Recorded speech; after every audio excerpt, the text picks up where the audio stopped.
Omicron. Falcon hates puns and thinks that they're all wrong. One's American and one is an Aussie. Talking about StarCraft 2 and the esports scene. Hello. Were you getting impatient? No? What are you waiting for? You? So, a little bit impatient? No. There's nothing impatient about waiting. That's almost the definition of patient, being like just casually waiting for something. Yeah, but I mean, taking the time to make it your Discord status feels a little bit impatient. I don't know. All of 4 seconds it took me to do that in the 20 minutes I've been waiting. I guess I see it as taking a while because I always forget how to do it. Okay. Like, heaven forbid it be anything other than click this one place that doesn't make any sense. Like, I can't click on my icon anywhere else and do this. It has to be the one at the bottom of Discord and then click set a custom status. I feel like I should be able to do it from like 2 or 3 different spots based on how that works, but nope, only the one place. That's all. Complaints. Okay. Oh, okay. So I have a lot of stuff I want to talk about. I imagine so, yeah. First of all, what have you watched in the last week? Nothing, really. Oh, okay. I guess I will go with I actually spent some time in the Outer Worlds over the weekend. Oh, you actually played the game. Yeah, because I started it up and fired it up, and then literally... Did I make it to the town? I don't think I did. I played maybe 20 minutes, maybe closer to 15. Well, including character customization, which again doesn't matter. Probably about 20 minutes. Mm-hmm. And then set it down and didn't come back to it for a few weeks. And then I was like, you know what? I liked it. We'll give it another shot here. I didn't actually intentionally put it down with the intent of never going back to it. Mm-hmm. I wanted to go back. Right. So then I did. And it was fun. It was good. I basically did everything in the Veil, or whatever they call it. Did everything up into getting the power regulator for my ship to get off planet. Right.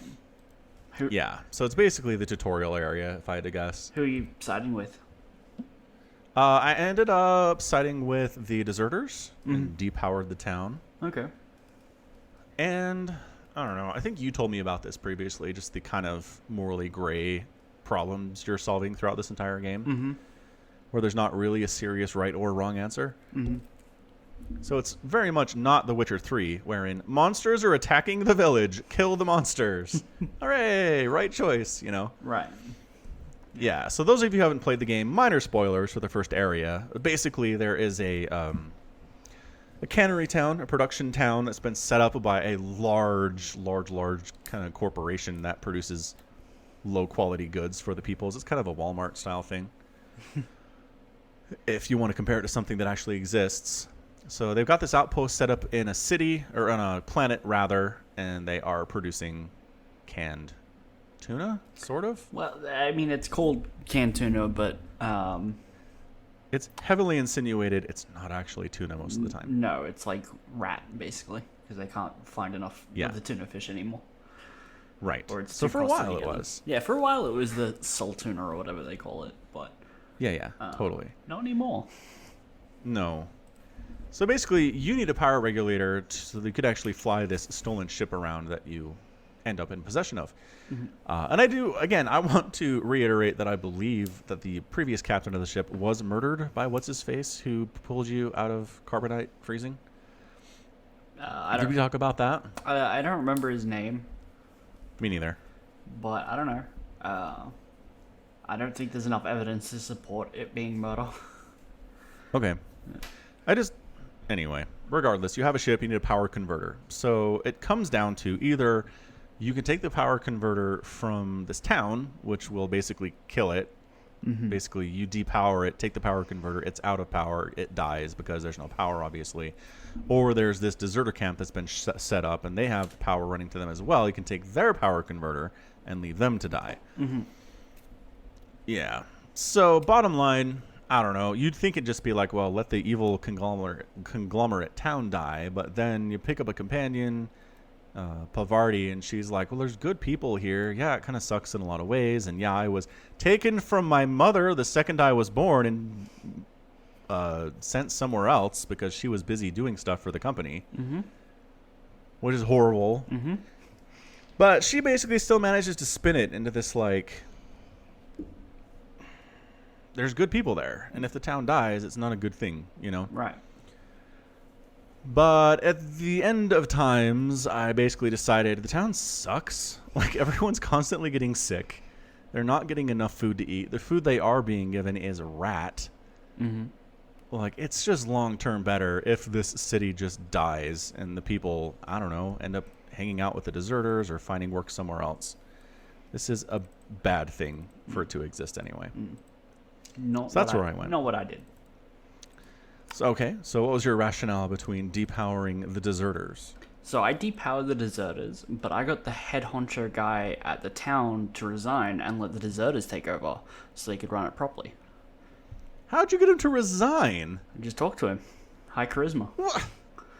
Oh. That's crazy.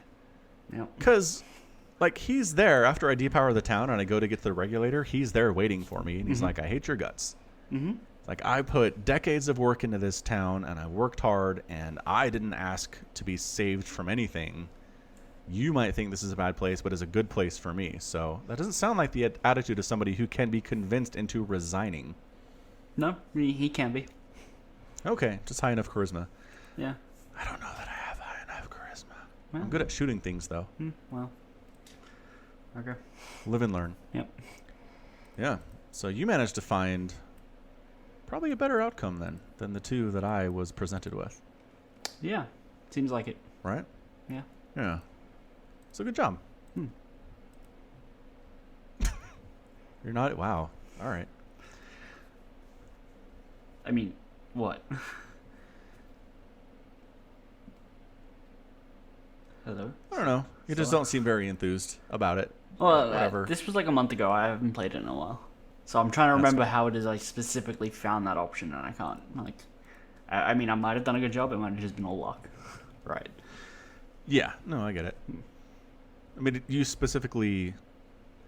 I don't know. I mean, I guess I have leveled up a few times, so it's not just all what you chose when you created your character. No.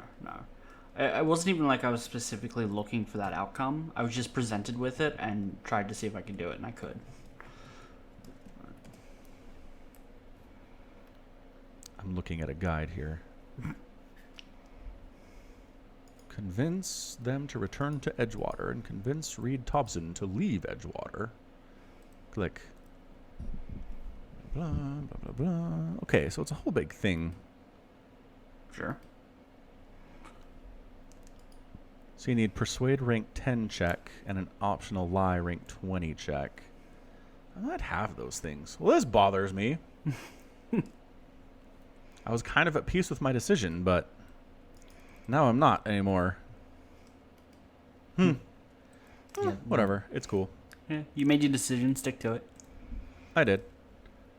So I'm enjoying it. The first companion they give you again is this Pavarti character, and she seems really like soft-spoken and better with machines than she is with people. So I'm bringing her along to the botanical gardens because she kind of knows the way there, and then we get attacked by marauders, and I'm like, oh crap, she's going to die. But then the next thing I know, she's like running at these dudes with a stick and just smacking them in the next week. So she was fine. She was a much better fighter than I gave her credit for. It was nice. Yep. I assume everybody's probably a better fighter than I give them credit for. All of the companions are, yeah. Okay, so they're decent at fighting, and then they have other strengths too. Yeah. Yeah, like the vicar, the religious dude, he wants to join your crew, and he's like, I'm actually a pretty good gun hand. And I'm like, does everybody know how to shoot? I guess it makes sense. It's basically a Wild West outpost kind of a thing, and if you can't shoot, you're going to have a hard time. Yeah. Yeah. Yeah. I never ran so with everybody the vicar. can. Like, I let him onto the ship, and Yeah. I was just like, all right, you stay here. Yeah, I don't like him very much. No. I like how he's so excited to get this book, right? That's the first mission he gives you, and then it's in French, and he is devastated and super upset. Yeah. Yeah, he's real mad that it's in French, and you can't fucking read French. But, like, you have You have faster than light space travel, and you don't have Google Translate? How did this happen? How does a freaking protocol droid not exist that can translate 6 million languages for you in this world? I don't understand. Well, it made me laugh. The thing is, he that might exist, but the book is still prohibited reading material. It's not like you could plug it into a computer and like get away with it. I guess. Yeah, that's fair. I guess if he doesn't feel like he can trust anybody else to translate it for him because they might rat him out. Mm-hmm. And he can't put it into a computer because that would be logged. Then he's kind of toast. Yeah. And I suppose if he could find someone that he trusted to get the book for him, he might be able to find someone he trusts to translate it for him. But Maybe. whatever, it's fine. I And mean, I think the larger story purpose of that mission is that there's the way concept. There's a great plan for the universe it's that an he introduction. really solidly believes in. Yeah, this is it's like an introduction to some of the religious concepts in this part of the galaxy. Yeah, exactly. Yeah. And I mean, he basically confides in you that as far as he's aware, there have been no new details discovered about the plan in a long time. Mm-hmm. Sure. Okay. So anyway, I thought that was interesting. We'll see how it goes. I assume there's more stuff about it. Yeah. Yeah. Yep. All right, good. Additionally, after you get the ship, what's-his-face who defrosted you is like, we're going to take down the board. And I'm like, why am I just inherently trusting you right now? Like, why am I taking everything that you're saying at face value? I feel like this is a lot more complicated than you're making out to be, especially considering how that first planet went. Mm-hmm. So I'm fully expecting that whatever happens is not going to be as straightforward as what they're kind of presenting. No, never is. All right. All right, good. Good. Looking forward to that. All right. Yar. What else is going on? I just cast the Robbie G versus Ryu replay that you sent me Yep. a month ago, I feel like. Yeah, probably. Okay. It spoiler alert, it's an hour long. Yeah. So every time I went to cast it, I was like, I don't know if I have the energy for this right now. Uh-huh. But then I thought to myself, this would make a really good Christmas cast. Oh. Yeah. So I looked at my schedule and I said, actually, that is an open slot and I have some time. So I cast it specifically to be for Christmas 2019. I don't think... When do my casts post for you? Is that still day before stuff? What do you mean? Well, like... I don't know. I post my stuff at 8 a.m. Mountain Time. Okay, so that was about 10 hours ago? 11 and a half. Well, okay, it's just YouTube showing it was uploaded 10 hours ago, which would be, let's see, it's 3:30 in the morning. Okay, so it's still next day. Yeah. So you're not getting it for Christmas. No, I'd be getting it for Boxing Day. Time travelers get it for Boxing Day. Mm-hmm. But everybody else is going to be a Christmas post. Right. But whatever you put for Christmas Eve, we'll get for Christmas. Gotcha. Yeah. Which at this point, do I know what that's going to be? To the calendar. You know what people will be getting for Christmas? This podcast. Yay! Yeah. Perfect. So you can listen to the podcast and watch the cast, or do it reverse order, because I talked about the podcast on the cast. Good. So we're just driving traffic to both locations. Super efficient stuff. I was just looking at the title of the video you uploaded today, Eric v. Time. Yeah. And it's World of Slsspers, but instead of 2 E's, it's double S. So SLSSPERS.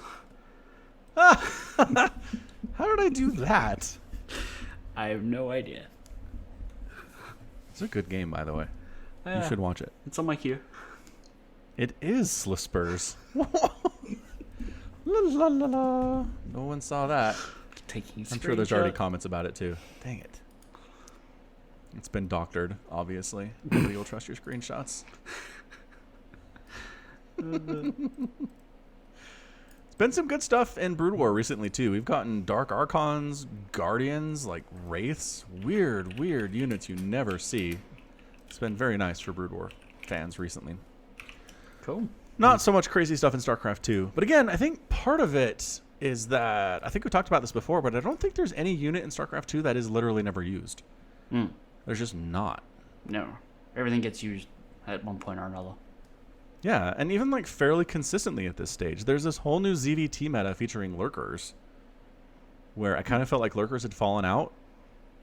Versus Protoss, they were used at one point. Yeah, they're used versus Protoss to some extent. But then if the Protoss has like 8 immortals, the lurkers just die. Right.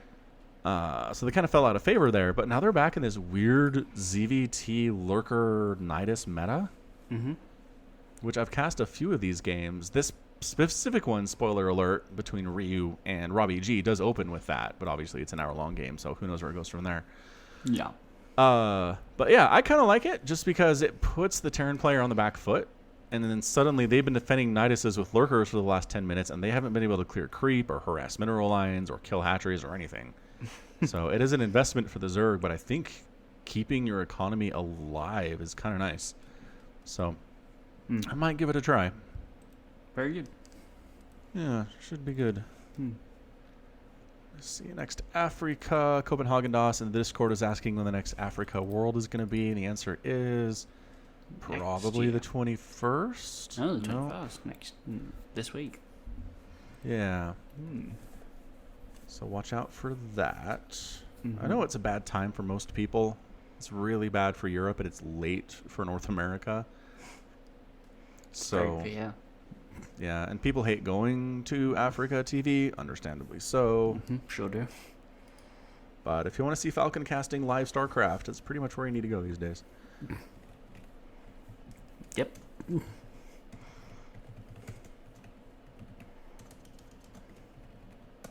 All right, Copenhagen DOS has now been updated. Good.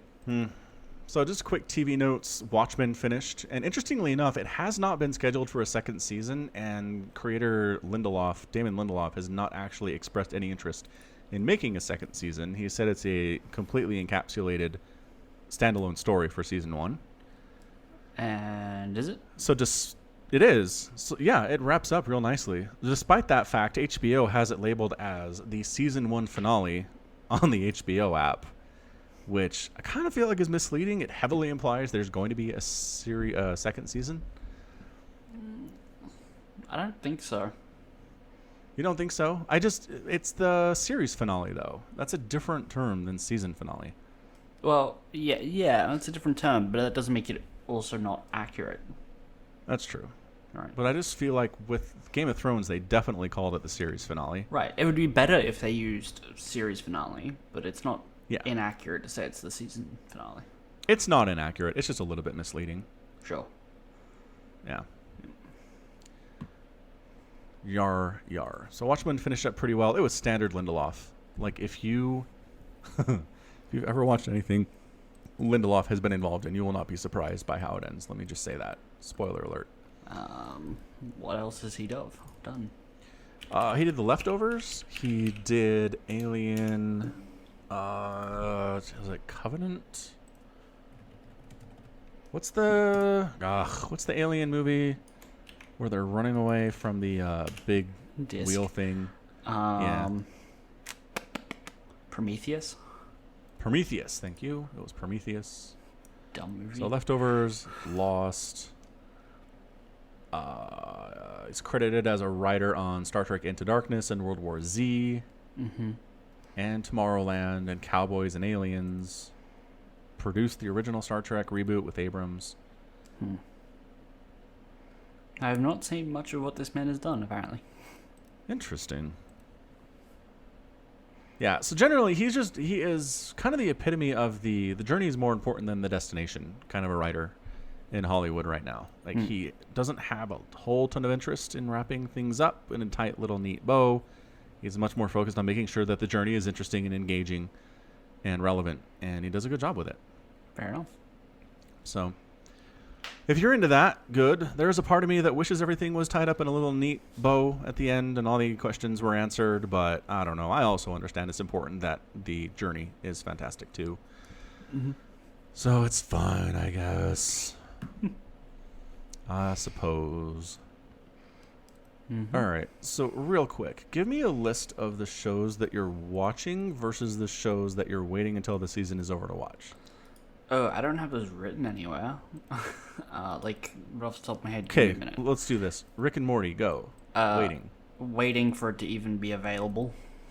Okay, fair. They just finished their half season. Okay. Still not So they available. split up- Doesn't matter. I know, I'm just saying. They split up the season into 2 halves. It will be back sometime in 2020. Uh-huh. So that might be a time that you get it available if there's a break. I mean, maybe, yeah. Yeah, that'd be good. Yep. My Hero Academia. I'm waiting for that to finish. Okay, waiting for the season to finish. Fire Force. Fire Force, waiting for that to finish. Yeah. So Fire Force has been interesting. Fire Force is good, and I enjoy it when I'm watching it, but I've watched so much other stuff this year that's been ridiculously great that it's kind of getting lost in the shuffle. That is just way better, yeah. Yeah. I mean, to be fair, having followed you on Twitter, you've, like, in the last 2 weeks, you've finished watching Cowboy Bebop and Akira, both of which I Yeah. would say are better than Fire Force. It's kind of hard Yes. not for, like, other stuff to pale in comparison.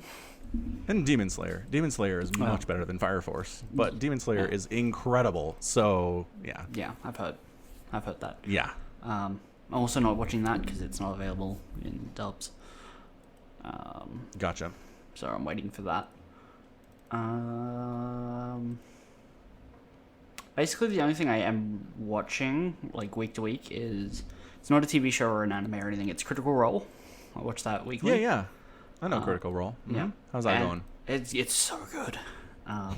Like, they kind like I haven't seen the first campaign they did, and they're on the second one, but the first one went for about like 120 episodes, and they're around episode 80. So it's things like kind of like focusing in on the big story and all the major character arcs that they kind of like worked out before they started, right? Because obviously, like they will go in with like, oh, my character's this, and they kind of have like some stuff going on in the background that they've prepared before, but how they like get to it and interact is like off the cuff or whatever for every episode. Right. Although there is a running meme that it's scripted, because all good live entertainment must be scripted. But yeah, my favorite character is Caleb Widdergast. He's like a kind of emo mage who's like had an abusive background with like his teachers. They like converted him for like some secret ops, like spec ops thing for the king, and they like altered his memory to think his parents were like traitors, and had him like this is something they do to all the initiates, is like have them murder and burn down their parents' houses and stuff. And so, wow, okay. Yeah, so all that came out like months ago, but we're at a point now where like the teacher that was involved in running that operation is now like interacting with them, and so you're getting a lot of great interactions with that and that dynamic, and Yeah, there's some baggage there. yeah, and like it's really good show, really good, definitely worth the time commitment, I think. Yeah, that's the thing. Critical Role is an incredible time commitment. Yes. Like, each episode is what, like 3 hours? 4. 4 hours. Yeah. That's why you can't watch anything else. You're busy watching Critical Role. No, I mean, truthfully, I could watch more. Like, I just don't. I don't know why. I just sit here and play games, and I watch like Let's Plays and stuff. That's fair. Yeah. That's a good use of your time as well. Oh, yeah. 4:16, 4:13. Yeah. 4 hours and... Yeah. All right. Yeah. All right. And then the anime I'm watching like week to week is Dr. Stone. Oh, is that still good? Yeah, that's really good. I'm really enjoying Dr. Stone. Okay. And they just announced there is going to be a season 2 of that. So, ooh. Nice. Congratulations, Dr. Stone. Another one I'm waiting for to be done is called No Guns Life. No Guns Life? Yes. Which, if you've ever wanted like a detective noir cross cyberpunk, where the main character's head is a pistol, like a revolver, this is your show. What is happening? What? It's pretty great. Okay, I'm watching Like, a trailer. I've seen the first episode, and it was pretty good. What, is everybody else normal? Yeah, so they call them like orgs or something, or extendeds. And they're Okay, basically so people... he's not the only one. No, but he's the only one with a gun for a head. What's everybody else? Like a cabbage? No, like random cybernetic He's smoking a replacements. cigarette with a gun for a head, Somicron. Sorry. Yeah. I had to interrupt you. What? Yeah, okay, so he, like, minor spoilers for, like, the first 2 episodes, I think, first episode. But basically, there was, like, some great war where they finally, like, in the middle of it, they realized they could start reasonably doing cybernetic augmentations. And so some people got, like, really overextended, is what they call them, the overextended. And they basically, like, retrofitted these people's heads with weapons, but they needed someone else to fire them. That's really stupid. Like, really stupid. It works in universe. It's fun. Like, it's not supposed to be... I mean, the show is pretty serious from what I've seen, but it's not, like... I don't know. It doesn't take itself super seriously. It realizes Obviously. that gun heads are weird, but, you know... I really make an effort to show him smoking in this trailer. It's a good show. You should watch it. We'll see. Watchmen if it and makes it Mr. on the Robot list just or not. ended, didn't it? You've got time. I don't know, man. I guess I just finished watching the Bebop and Akira. We talked about Bebop on the podcast since I finished it. Or did I finish it No. since the last pod? I think you finished Okay. it since the last one. So anybody who's listening to this and hasn't watched Cowboy Bebop, watch Cowboy Bebop. Even if you're like, anime is dumb, seriously, just watch it. It is so unlike anything else that's ever been on TV. Look, here's the thing. It came out in 1998, and people are still being like, you need to watch Cowboy Bebop. That should tell you something about how good it is. It holds up, man. It's so great. Cowboy Bebop is such a good show. I think it's a travesty that it only has 1 season and stuff like Game of Thrones gets 8. Right? Yeah. It's so good. Do keep in mind, it is 1 season of like 26 episodes, though, because again, it's a late 90s TV show and not a 2019 TV show. Right, but the episodes are 24 minutes or something, right? It's not... Yes, but I'm just saying, if Cowboy Bebop came out in 2019, it definitely would be like 12 episodes long. Maybe, yeah. At least with the first season. And they might have gotten a second season because of that. But We'll find out with the Netflix adaptation. yeah, I don't know about this, man. I mean, I really feel like Netflix needs to hit one of these out of the park before it's allowed to go near Cowboy Bebop. Right? Right. And they did not do that with stuff like Death Note. No. Nope. I heard there's a Full Metal Alchemist live action. There is. It is not good. There's a reason I hadn't heard about it. It's because it is not good. So that's what I'm saying. Dear people of the world who make live action from anime, get one of them right. Just get one of them right. Just get one right.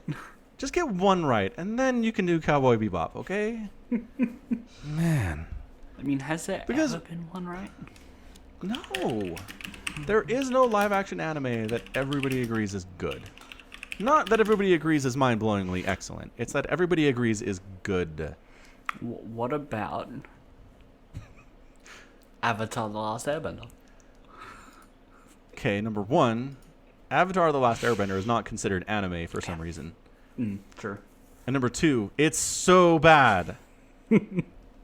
Like, the Avatar: The Last Airbender subreddit will not acknowledge that the film exists. They won't. It's true. Fair. There is no movie. They won't rip on it. They won't say how bad it is. They just act like it doesn't exist. So that should tell you something. Yeah, it's not good. It's really not good. Oh my god, there was an Assassination Classroom live action. Okay, my mind just exploded. I'm gonna send you a single image. It's all you need to see. There you go. Have a look at that.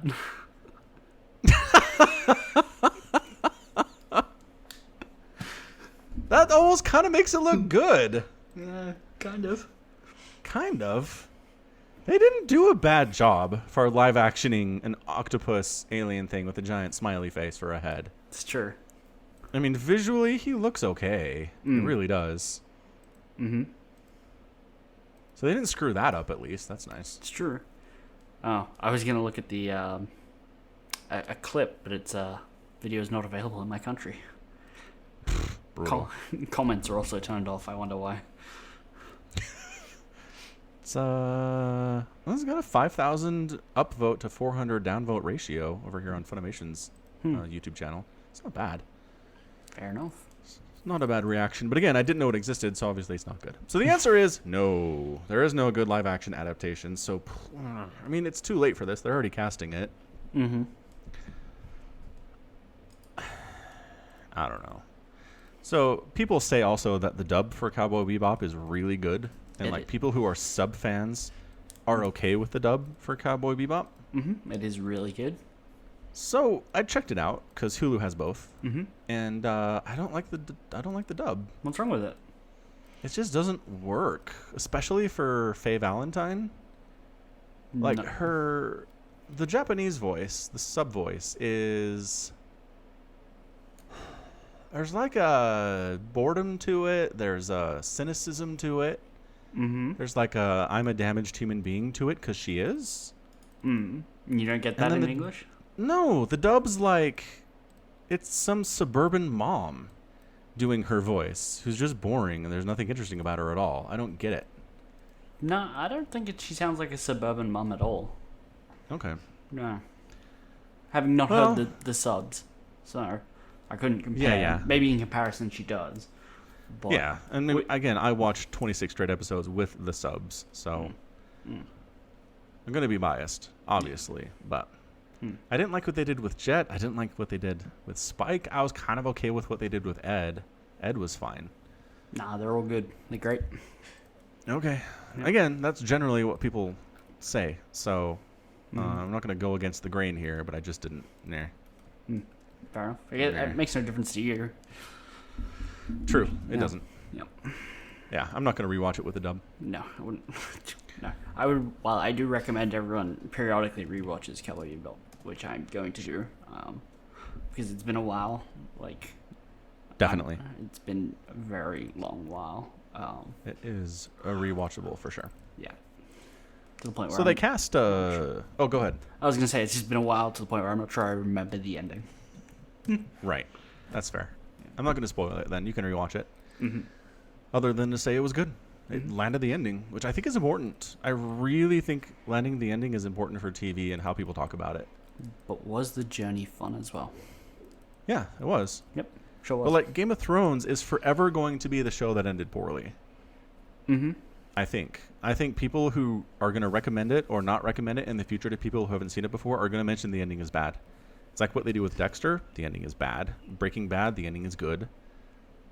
And it's just part of the conversation. No one's going to skip it. I don't think no one's going to be like, yeah, you should watch Game of Thrones. It's great without going, and also the final season kind of sucks. It's just part of what it is. Forever now. Yeah. Yep. Which, fair or not, it can be 90% great and just not stick the landing, and that's going to affect it. It's going to affect its reputation. I feel like if it like ends poorly, like because I couldn't imagine recommending someone. Oh yeah, you should totally go watch Game of Thrones. Right. I couldn't imagine having that conversation with someone. Not because like I expect everyone to have already seen it.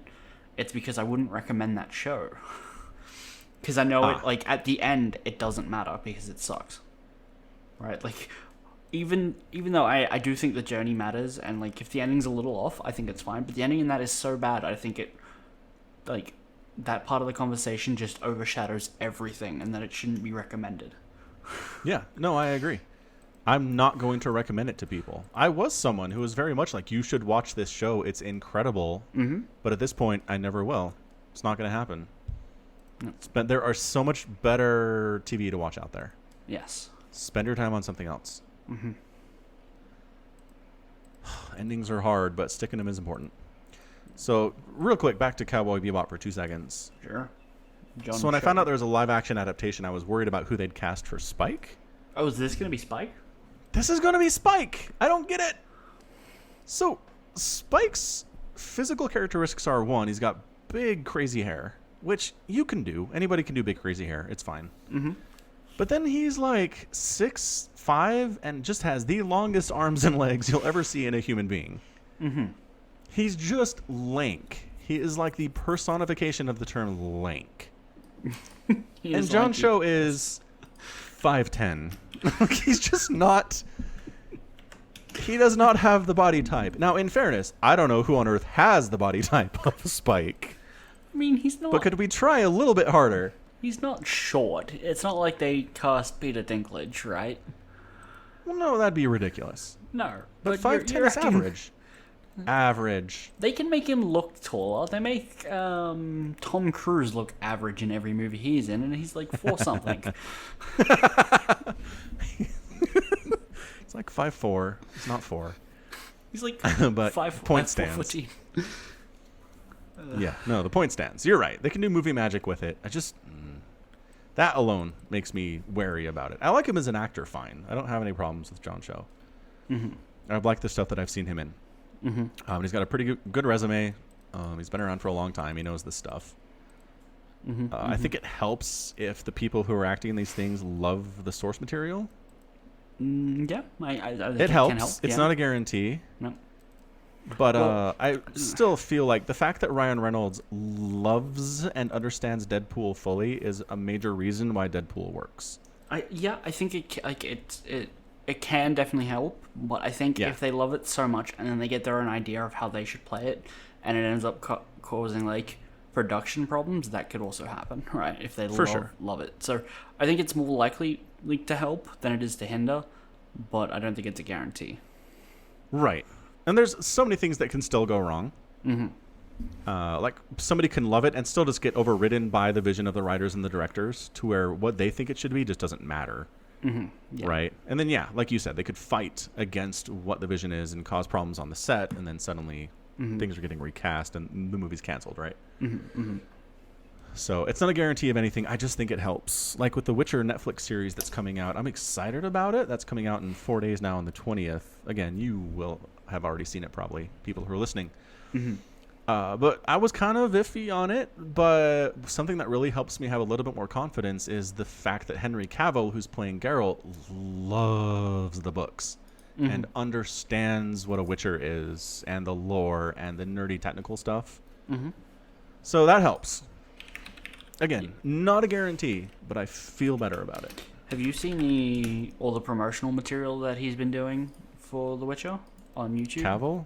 Yeah. Some of it. I don't watch most of it because it can get pretty spoilery. Right, but there's one which is just Henry Cavill sitting in a chair with like a bottle of brandy reading The Witcher.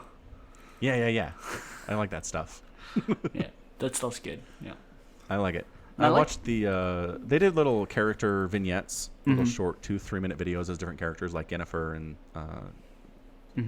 Ciri. Sure. I know those And names. I liked those. I thought they were good. Fair enough. Fair Still feel bad that in The Witcher 3, I did everything I possibly could before the main quest. So Geralt, every conversation he'd have would be like, trying to find my adopted daughter Ciri. She's being chased by the wild hunt and she's going to die. And then I'd be like, oh, what's that? You need help finding your cow? On it. I've got time. I mean, hopefully the next time devs make a story like that, if you do spend all that time doing other stuff, eventually there's like a hidden timer that runs out and bad things happen. That would be awesome. I would have been devastated. Like they're like, oh, Siri, she's over there in that dungeon cell, and then you go over there and it's just a skeleton. Yeah. Right, like you've been 'Cause I gone for took- so long, she decomposed. Because I took a year and a half to get there because I was solving everybody else's problems. Of course, on the flip side, if you go and rescue her immediately, then like you go back to the town and it's overrun with werewolves or some shit. Oh, now you're just making it hard. Yeah, I mean, Now this is just really difficult. yeah, well, make it difficult. Well, games should be hard, dang it. Games should be hard at times. It's true. So anyway, excited for The Witcher. It obviously could totally suck. 100%. Netflix adaptation of original material seems had to have a pretty big failure rate. I feel like they've done better with stuff that is original content, that people have brought their own stories to Netflix, like Stranger Things, or like Russian Doll has been really good, or The Dragon Prince has been really good. Yeah. Right? Yeah. Yeah, probably. I would say the average leans that way. Yes. Yeah. So Netflix adaptations are bad, so far generally, and I worry about any Netflix adaptation, no matter what other good signs there are. Hoorah! Hoorah! I'm looking through Netflix at the moment, and there's like a lot of stuff on here that I've. Oh my god, they have all the seasons of Black Lagoon. What? Like, so Black Lagoon is an anime. Season 1 is, I think, really, really good. And then I couldn't buy the other seasons on Microsoft Store, so I was unable to keep watching. Oh no! But I now realize that they have them, so I might. Nice. That'll Yeah, be it's it. on Netflix for free. Yeah. Well. That's yeah. perfect. Well, that's good. This podcast had something good come out of it. Yeah. Of course, the other seasons could be garbage. It's true. I heard The Dark Crystal was good. That's a Netflix adaptation. Oh, I forgot that existed. I heard something about it a while ago, and I was like, didn't realize it actually come out. Yeah, no, it's out. Season of TV using puppets I or wasn't something. really into the original anyway. I have not seen it. It's kind of creepy for me. Fair enough. Like I am into puppets. I like puppets. They're hilarious. Team America World Police is 8,000% better because it's puppets. Look, man, I was raised on friggin' Sesame Street. What am I supposed to do? I was brainwashed into liking puppets when I was an infant. Yeah, sure. But anyway, so Dark Crystal is obviously darker. It's a darker kind of a Jim Henson sort of a thing. Yeah. And I don't know, it just seemed like too self-serious. There was never anything funny about it or lighthearted in any sense. So I never got into it at all. I watched the movie, but I don't remember anything about it other than I didn't like it. So Fair enough. I'm gonna read some reviews about the Netflix show and see how it is. All right. Oh, it's called The Age of Resistance, Yes. and there's an era in the Star Wars timeline called The Age of Resistance. Really? Wikipedia is like, if you're looking for Star Wars, here's a link. Oh, that's funny. Dark Crystal and Star Wars have a shared universe. Age of Resistance exists in both. It's good. Fair enough. It's good. It's good. Also, Star Wars is coming out. Star Wars in, gosh dang, 3 days. Holy crap. Yeah. I have the lowest expectations of any Star Wars movie I've ever watched for this one. So maybe that's good. Maybe You I'll go- enjoy it more because my expectations are low. Did you go to see Revenge of the Sith? Yeah. Wait, your expectations are lower now than that? Yes. Oh. Because I know Revenge of the Sith was literally the creation of Darth Vader. Ah, yeah. And I so was you like, I'm excited for this. you knew there was going to be at least one positive note. Exactly. And there was. It was good. Yeah, the credits rolled. Whereas It was for great. yeah, but whereas for this one, it's like I have no idea what's going to happen, and I didn't like much of what happened in The Last Jedi, so this does not bode well. I mean, it's J.J. Abrams trying to finish story, which he's bad at. Mm-hmm. He and Lindelof are two peas in a pod that way. Asking them to finish a story is hard. So yeah, I don't expect anything out of this. I kind of expect it to suck on some level. But again, I've also said, you can buy me with an amazing space battle and an excellent lightsaber duel. Like, you can't make a Star Wars film, at least any part of the main trilogies, without having a lightsaber battle. So, Yeah. I expect there's going to be one. Yeah, I mean, the problem is they did it with Force Awakens, and like it's one of the problems that I have with the film. That like this person The who's like, lightsaber battle in the forest. yeah, because like Rey had like barely held a Yeah. lightsaber, let alone trained in the Force, and there she is, not only going toe to toe with Kylo Ren, who has been training since he was like 6 or whatever with Luke, but then being trained by presumably a Sith Lord. Not that we'll ever find out, but Yeah, sad. right. Not only does she go toe to toe with him, she wounds him and practically wins. Yes, Right. I'm with you 100% on this. It wasn't a very good one. Wasn't a very good lightsaber battle. I don't mean- put it up on the list of all-time great lightsaber battles for sure. No, but I mean, as far as choreography goes, if it was just like, did I enjoy the fight? Yeah, the fight was fine, but It was fine. yeah, nothing special. but Whereas- not terrible. Whereas the throne room lightsaber battle in The Last Jedi sucks. Yeah. is not good. No. There are a list of about 10 different times the choreography is bad during this fight. Mm-hmm. And like, okay, choreography is hard. I understand that. You're going to screw things up, but reshoot it, you idiots. Keep going until you get it right. Stanley Kubrick this thing. Let's go. And I mean, in fairness, it passes the initial eye test. Like, I thought it was okay in theaters, but nothing fantastic. Mm-hmm. But then the more times you watch it and the more attention you pay to it, the worse it gets. Like, the number of times somebody, like, does a move and is like, oh, crap. Like, Ray's not ready for me. And then just, like, spins away to do something else for a couple seconds. Right, towards an enemy that couldn't possibly be there because they're only fighting two people. Right. Yeah. Or that stuff. The time, like, they're, like, engaged in a saber duel with Ray, and then it's very clearly, because they've got two weapons, could just hit her with the other one. And the camera pans, and nope, they no longer have a weapon in their other hand. Oh, no. Isn't that convenient? The little knife thing. Yep. Yeah. Yeah, it's there. It's a free hand. Ray's back is turned. It's within stabbing distance. And then somebody noticed this in post-production and was like, oh, crap. And then just yoinked it right out of there. It doesn't exist anymore. which, like, I feel like this is, I don't know. Like, in comparison to the Force Awakens one, I actually think, like, the reason for the fight existing is quite cool. I think seeing a Sith apprentice like Kylo Ren turn on his master with the aid of someone who's maybe a friend, maybe an enemy, is, like, a cool thing to have. Being like, agreed. I can seize power here and then maybe kill or take an apprentice, right? Yeah. Like, that should be agreed. a really sick moment in your film, but no. Mm-hmm. No, it's forgettable. It was not good. Yeah. Well, and then just the fact that he does not turn Rey nor kill her in that scene. Yeah. Nothing changes. No. No. The only thing that does change is they force pull apart a lightsaber. Yeah. Yeah. And Snoke's dead, but Snoke accomplished nothing anyway, so whatever. Last Jedi. So anyway, like, again, Rogue One is really high on my list of favorite Star Wars films because it has the greatest space battle in all of Star Wars. It's gorgeous and so well done. Mm-hmm.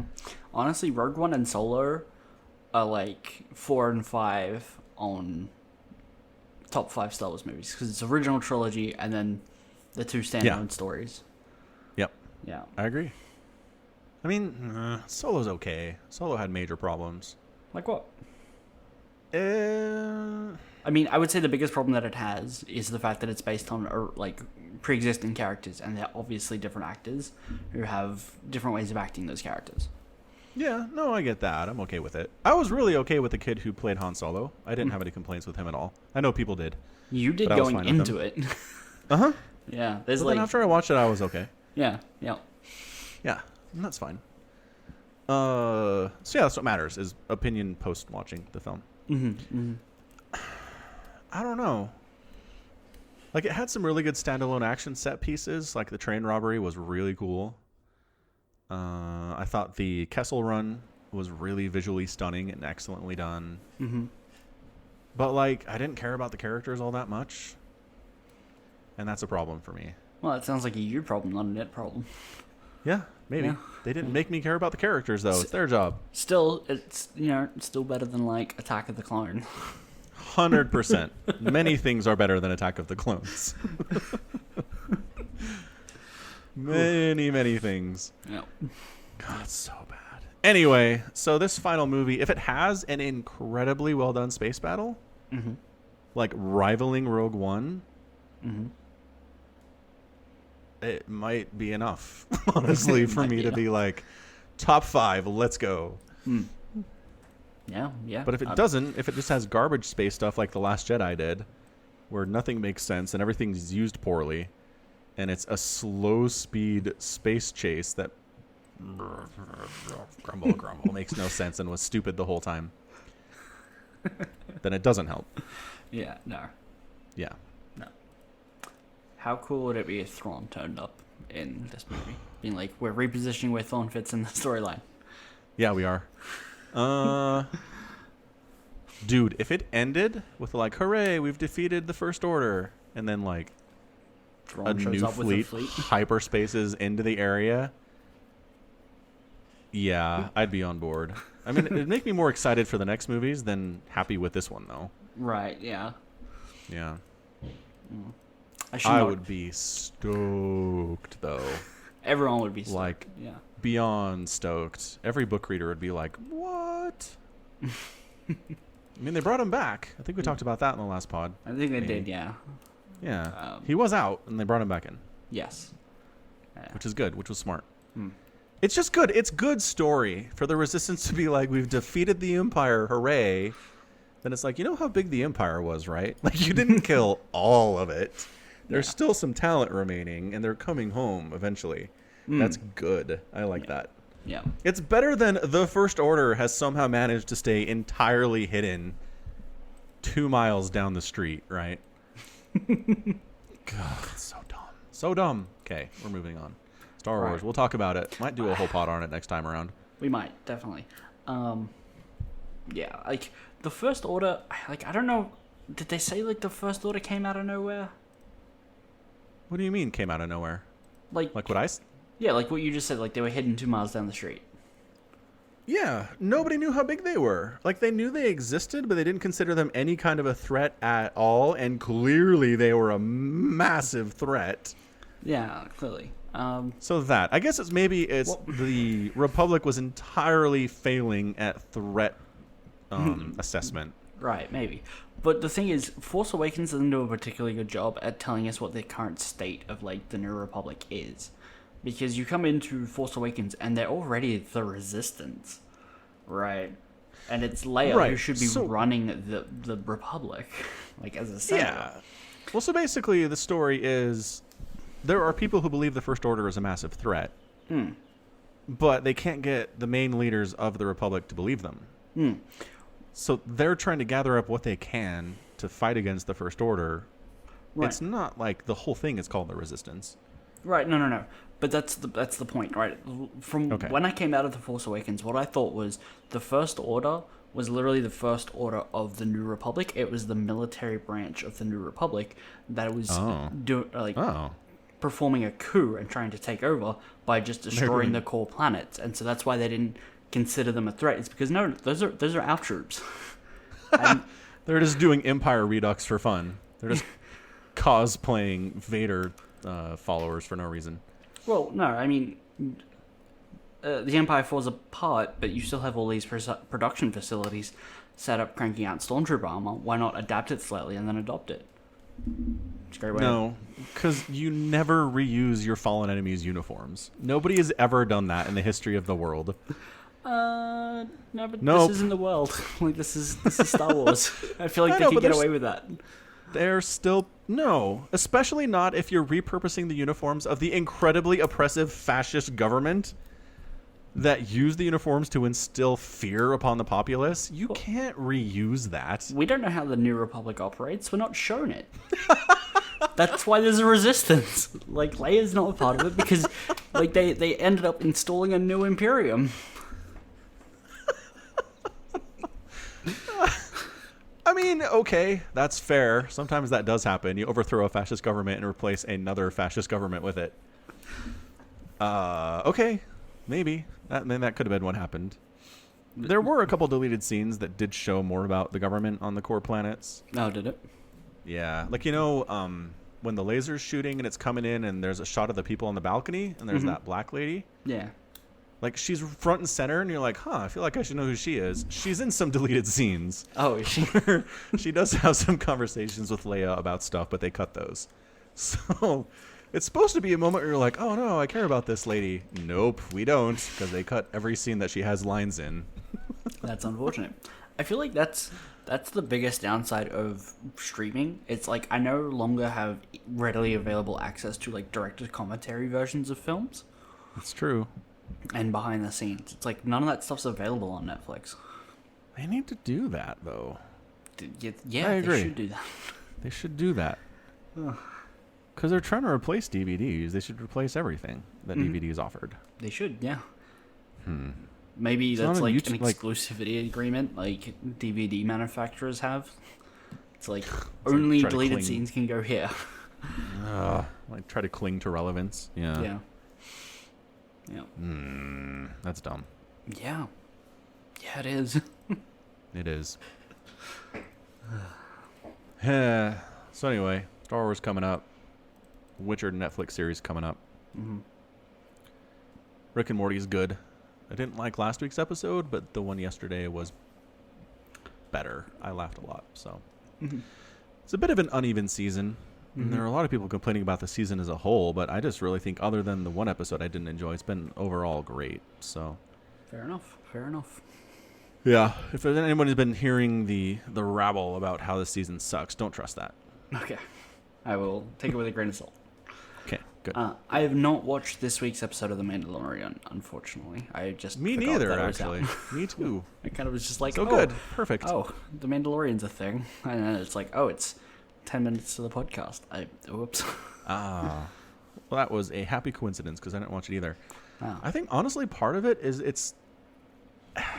it's a week-to-week serialized Monster of the Week show, which is not what I thought I was getting into. I have no problem with the, like, Monster of the Week thing. I do have a problem with the fact that it is week to week, right? If this, like, I would have binge-watched it all in a day if it had come out all at once, which I'm pretty sure the Netflix Witcher is going to do. So that's Yeah, how because they're doing. Netflix never does the week-to-week release. Yeah. Well, actually, Yeah. it does. With who? This was a while ago, but there was a show with not Jack Bauer, I think. That's the guy from 24.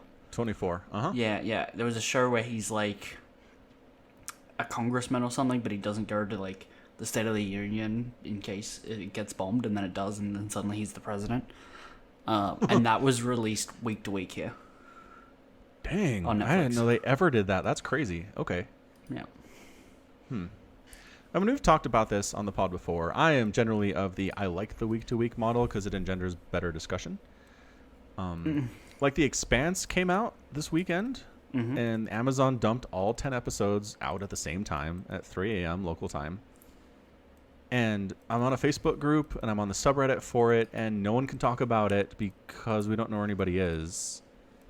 And people are posting, like, people will watch it, the whole darn thing, starting at 3 a.m., and then start posting spoilers because they just want to talk about it with people. But 90% of the fan base hasn't watched it yet, so they get pissed about it.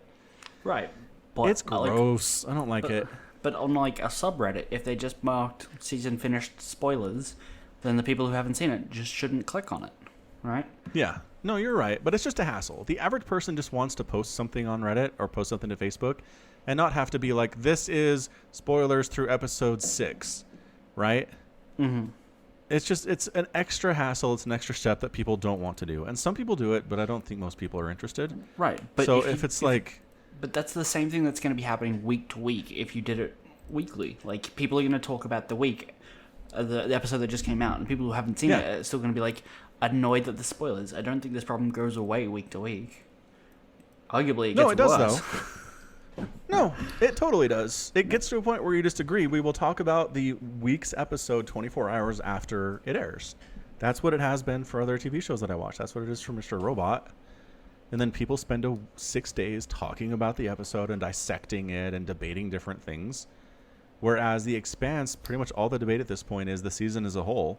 Nobody has any specific thoughts about episode 2. It's just all kind of merged into one thing now, and details are getting lost, and this just a less robust discussion around it. And this happens with everything that gets dumped on the viewing public at once. It happened with Stranger Things season 3. It was a great episode.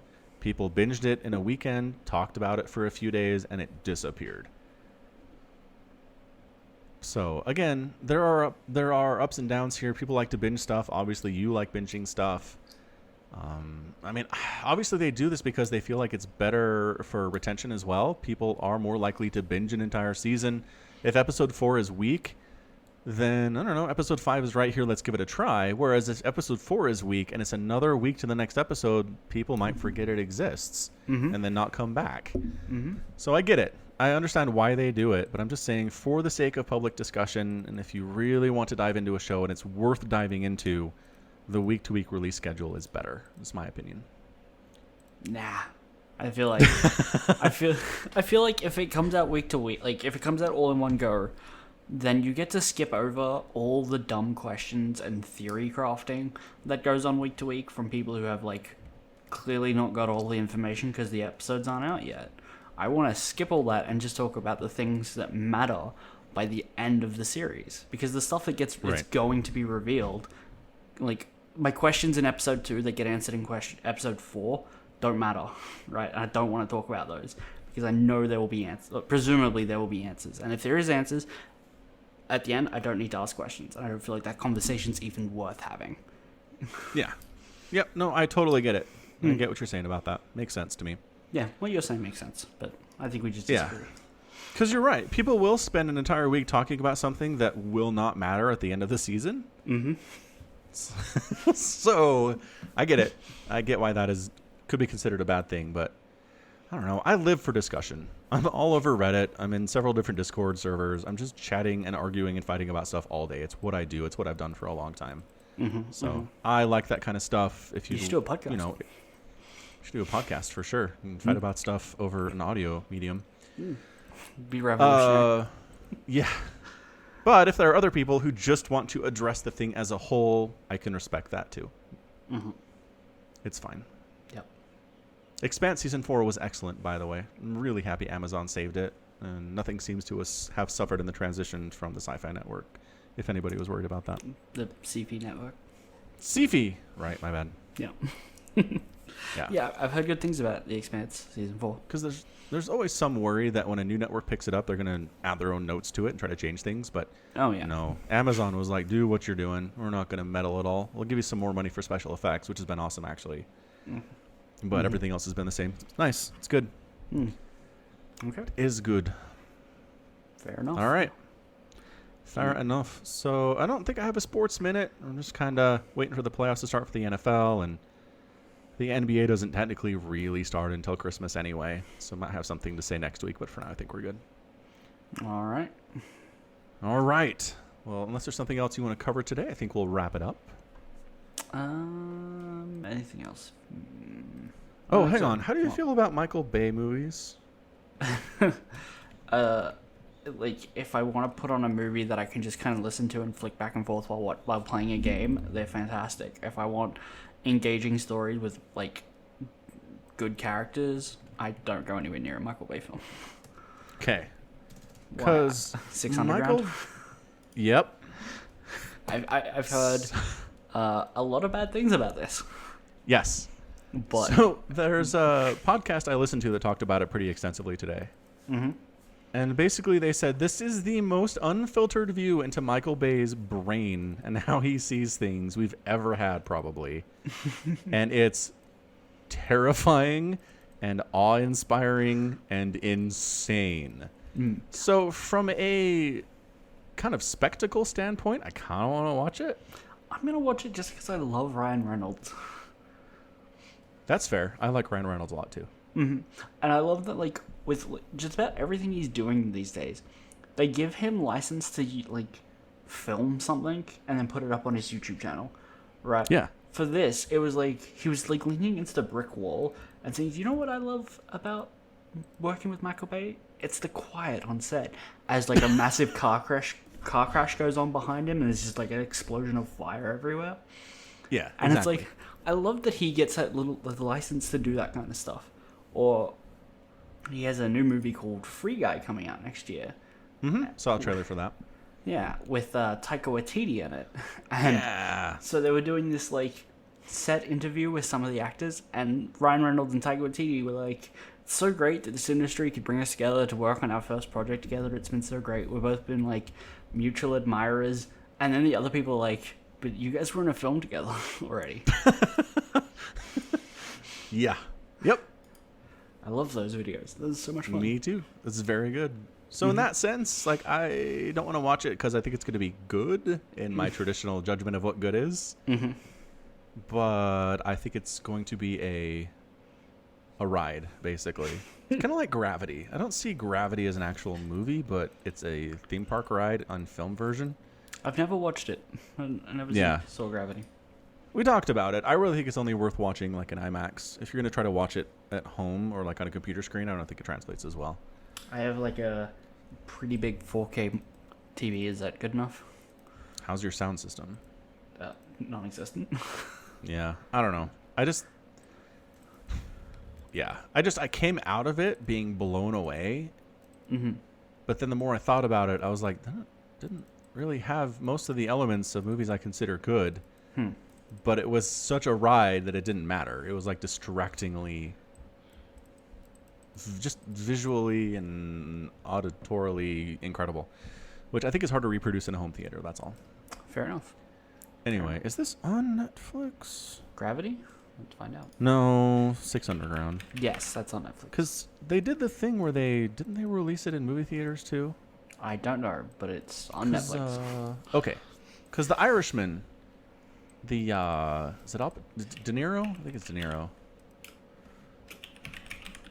Another Netflix original film that people have said is really good. I think they did release it in movie theaters as well as putting it on the Netflix. So, The Irishman is on Netflix. yeah. Yeah. I've not heard anything about it, so Right. yeah. Anyway, okay, cool. So let's go ahead and should we watch it and talk about it next time a little bit? Six Underground or Six Underground. the I guess we'll Irishman? also have Star Wars. Man, there's a lot. Yeah. Okay, deal.